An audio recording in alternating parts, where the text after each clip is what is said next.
I'm using all-purpose flour, 3 tablespoons of flour into 3 tablespoons of melted butter. This is how I make my white gravy. I was raised on white gravy as a kid. My mom used to make it all the time. And we would make toast and put that white gravy over that toast. It was so good. But we didn't have a toaster. We had those old floor stoves. And they had a wire frame in front of them. So we just slid the bread down in front on those wire frames. And then the fire would toast it, and we'd turn it, toast it. That's how we made our toast. I go way back, okay? And I'm proud of it. I mean, you know what? I can go back to that, but young people today, they wouldn't know how to survive. But not that I want to go back to it, but no regrets, okay? So, okay, that's all nice and bubbly. So now let's put in our flour and start mixing that up. Once we incorporate that flour, you want that flour to cook a little bit and kind of cook off the flavor of flour. You don't want flour. You want the butter, that nice buttery, nutty flavor of the butter. Now, if I were making gravy, the longer I let this brown, then I can have brown gravy. So there's another tip for you. So after we get that incorporated, then we're going to add in, I have a, let's see, I have a half a cup of milk. Pour that in and mix. And this is where the beer comes into play. I have 3/4 cup of beer. So you could add more milk if you want. You can omit the beer if you don't want it. Leave it out, that's your choice. It's going to burn off. That alcohol is going to be gone. It's not really alcohol, so. Okay, now I'm going to turn this down. Looks like it's getting a little too warm. So I'm going to turn this down, add more liquid.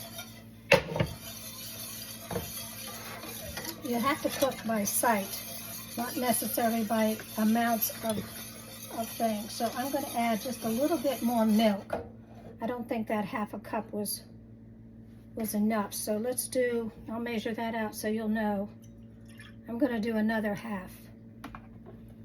And I buy grass-fed. You don't want pasture-raised eggs or cage-free. You want it to say pasture-raised. That way you know those chickens and cows were out in the pasture, grazing in the fields. I'm going to put all that in because you want a nice creamy sauce. Okay, let's put this aside. And now I'm going to go back to my big spoon so I can get the edges. Okay. Nice and creamy. And I've got it on semi-low because you don't want it to boil or burn. You want it nice and smooth and creamy. So from here, I'm going to sprinkle in some Dijon mustard, or I'm sorry, here I'm going to put in some Worcestershire sauce. Just sprinkle it around. Gives a good flavor. And now, Worcestershire sauce. And again, just sprinkle it on. Okay. That's tasty. Dijon mustard. Wipe my fingers off and continue on. That was maybe 1 or 2 tablespoons. That's going to give it some good flavor. Give it a little bite, a little kick. Add in a little sprinkle of garlic powder. And again, if you don't like some of these things, turn that down. You don't want it to bubble. And onion powder. And again, that's all to taste. It's already smelling good. I'm going to add a splash more of my milk before I put in my cheese. And I've got my cheese all grated. I didn't really super measure it. I just did a mix. You can use whatever cheese you want, whether it's cheddar cheese. I used cheddar cheese. I used pepper jack and mozzarella. And I just used a little bit of each, but it all totaled 20 grams.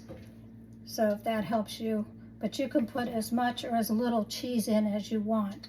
So once you get that to a nice smooth consistency, see that? That's what you're looking for, because the cheese is going to thicken that up too. And as it cools down, that's good, even without the cheese. So now, in goes my 20 grams of cheese. Set that aside. We'll put our cheese in here. And the dough is rising beautifully too, by the way. I took a peek at it earlier. Wipe my fingers. Always keep your dishwater there so you can always clean up. Wash your hands when you need to so you don't get your bottles and jars all dirty. I don't like that. Now you notice I started out with a whisk, but then I changed to my spoon.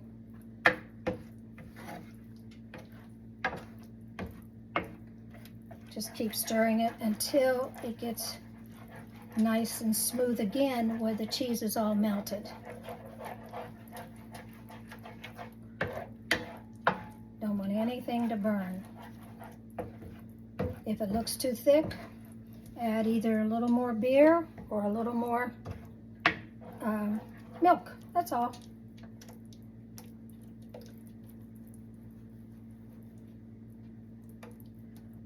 You can kind of help melt that cheese down. See the mozzarella?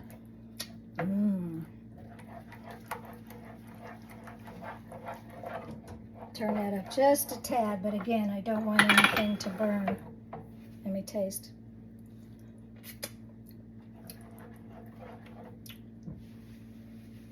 Wash my hands. I'm going to give it another shot of Worcester sour sauce.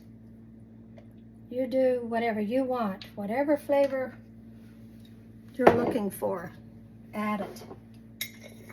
Done with this. I think I'm done with that. A little more Dijon doesn't hurt anything either.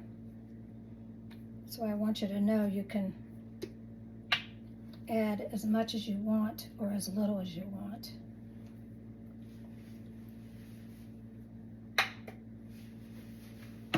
Okay, that should do it.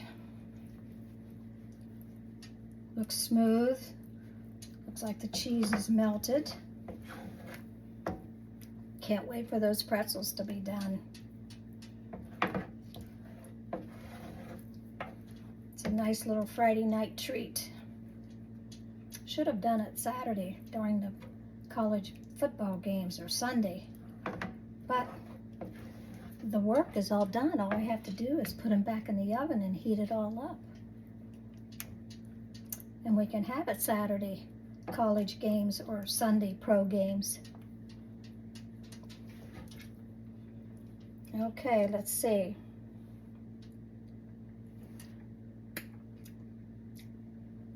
That's a winner. That is a winner.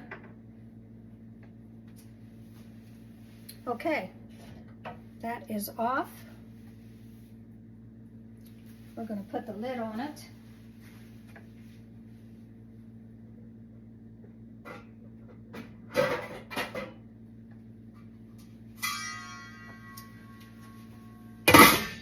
I turned the heat off, got the lid on it, and it's going to sit here now until I get the pretzels made. Can't wait. Be back later.